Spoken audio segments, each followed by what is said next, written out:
Gara stupenda quella andata in scena allo stadio Tre Fontane di Roma. La V3 Maccarese e il Rieti si sono date battaglia per 120 minuti nella gara valida per lo spareggio per andare in Serie D.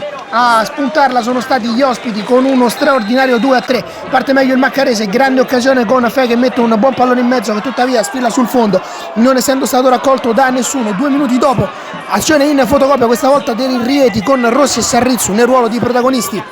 Passano pochi giri di orologio e gli ospiti vanno vicini al vantaggio con un colpo di testa che tuttavia viene murato sulla linea. Poi è Sarrizzu che con una conclusione acrobatica prova a segnare la rete dell'1-0, ma il tiro viene bloccato in 2 tempi dal portiere.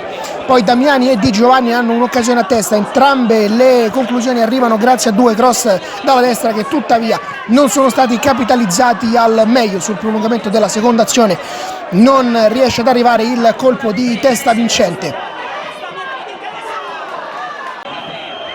Il Maccarese ha poi un'importante occasione che tuttavia viene sciupata dal proprio attaccante che a pochi metri dalla porta tira alto. Successivamente Sarrizzu a margine della prima frazione di gioco si rende protagonista e pericoloso con 2 grandissime occasioni, la prima con un tiro da fuori area e la seconda con un doppio tentativo che tuttavia si conclude con un nulla di fatto. È invece precisissimo Di Giovanni che al 45esimo, quando il primo tempo sta per scadere, si rende protagonista di uno straordinario gol da centravanti bomber che porta in vantaggio la V3 Maccarese a pochi minuti dal duplice fischio.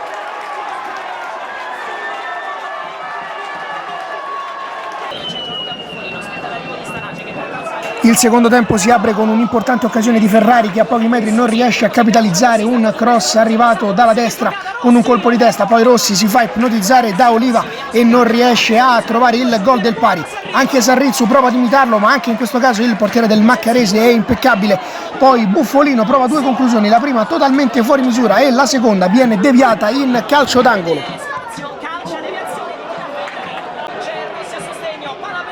22esimo Rossi ha un'importante occasione che tuttavia non riesce a sfruttare a dovere. Poi Di Giovanni ha ben 3 potenziali occasioni da rete, la prima da posizione defilata, la seconda praticamente un rigore in movimento e la terza una soluzione balistica che tuttavia non riesce a sfruttare a dovere. Poi Rossi ha ancora un'altra importante occasione. Ancora una volta però il portiere avversario non si fa ipnotizzare. Successivamente Covarelli alla mezz'ora prova una conclusione a rientrare che tuttavia si spegne sul fondo. Nel finale accade veramente di tutto. Sarrizzu al 39esimo da posizione defilata realizza la rete dell'1-1 grazie ad uno strepitoso tiro a rientrare. Poi tra il 40esimo e il 42esimo arrivano 2 importanti occasioni da una parte e dall'altra. Citro anticipa il portiere avversario ma non riesce a concretizzare il colpo di testa. Poi Tiraferri prova una conclusione da fuori. Quando ormai è appena iniziato il recupero arriva anche il gol di Fiscaletti che segna la rete del 2-1 che sembra portare in paradiso il Rieti in zona Cesarini. Ma non è ancora finita, poco prima che l'arbitro fischi la fine dei tempi regolamentari. Citro prova una conclusione da fuori, ma a portare in parità il parziale è Carta che riesce a realizzare una straordinaria rete quando il tempo è praticamente scaduto, rimandando il verdetto ai tempi supplementari. L'avvio del primo tempo supplementare è scandito da 2 importanti occasioni di Covarelli, la prima sul calcio di punizione che tuttavia viene deviato in calcio d'angolo e il secondo con una conclusione che tuttavia viene parata dal portiere avversario, ma al 10° minuto arriva il gol che sembra di nuovo riportare ad un passo dal paradiso il Rieti di Rossi con uno straordinario colpo di testa.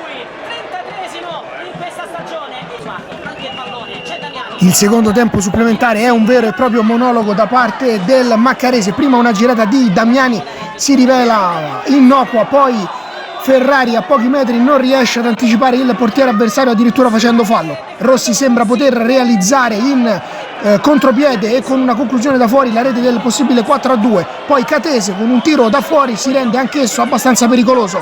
Il finale vede 2 mischie che non riesce a produrre nulla di positivo per il Maccarese e che vede soltanto le vibranti proteste da parte dei padroni di casa per un possibile calcio di rigore che tuttavia non viene fischiato dall'arbitro.